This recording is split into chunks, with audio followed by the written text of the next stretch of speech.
As delivered, Timer Pro contains a number of default settings. For instance, in the balancing area here, you can see here if I go here and I go to my home ribbon and I switch to Lean, it brings up these different colors here. So these colors here you can define individually for each study, but that gets a little tedious. You may want to set a global setting for those. So you can see within the Lean here, you can see the colors that have been adopted here. So the way that we can do that is if we go to our File Explorer, let's close this here, we go to the Libraries, Documents, and then we go to Applied Computer Services. And in here you want to go to your Templates folder. And you're going to bring up your multi-category list, this Excel sheet right here. Open this up here, and I can just click on the drop down here. And let's say I pick the Lean here. You can see it's coming up with the various parameters. These are the same parameters I showed you over here. So I make this a little bit smaller here. And we minimize this. You can see here if I go here to my Lean, just click on it again. It brings up these colors. These are predefined in this particular study, but we want a way to define them so that the same colors can be used everywhere. So you notice the options here, not applicable, operation, inspection, movement, storage, delays. Those are the same options you see over here. So we just bring this down a little bit here. See in the background. See, these ones are exactly the same as this one right here. So what this lets you do in this Excel sheet, you can actually define your own colors here. I like to leave the not applicable gray, that's just a nice color here. But you can come up here into the drop down here for the fill color. And what we're going to do is just assign the colors. So let's say my operations, that's going to be good. So I may make that my green color here. Right, my inspection, you can click on this, and I'm going to make that maybe my orange color. Again, you can pick any color you want here from the drop downs. You can even go to more colors, in which case you can come out and you can select a specific one from the range here. We're just going to pick some defaults so right now. So you can pick whatever color you want here. So I'm going to click on this. For storage, I'm going to make that maybe blue. Right. Sorry, for movement, I'll make it blue.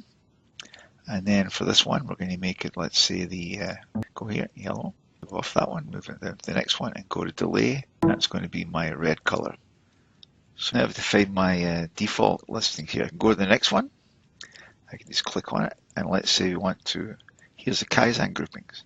So you can do the same thing again. You simply click on the one you want to change. Come up here, and I'll make them more or less the same. It doesn't matter. So again, you may have your own internal policy as to how you color code these items. And that's entirely up to you. But you can pick any color that you want here. And just run down through the list here, making your selections here. Excess inventory.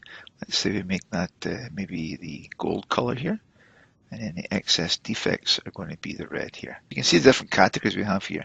We get the Lean, the Kaizen, the 5S, the SMED. So you can continue to do this for each of the different groupings that you have here.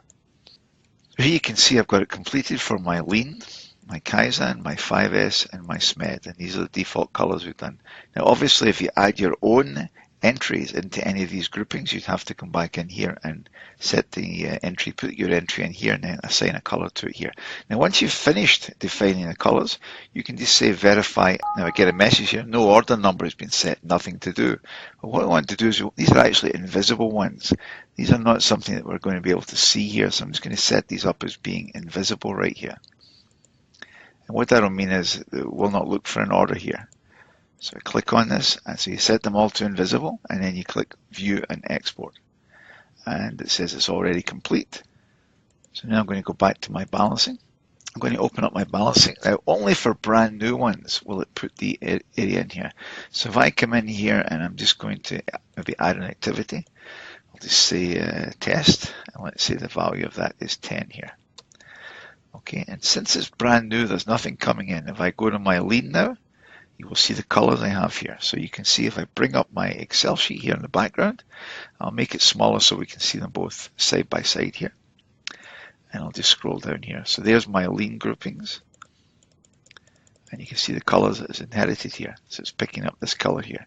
So let's say I make this a little bit wider so we can see them all. I'm going to put it down here. So that's my Lean.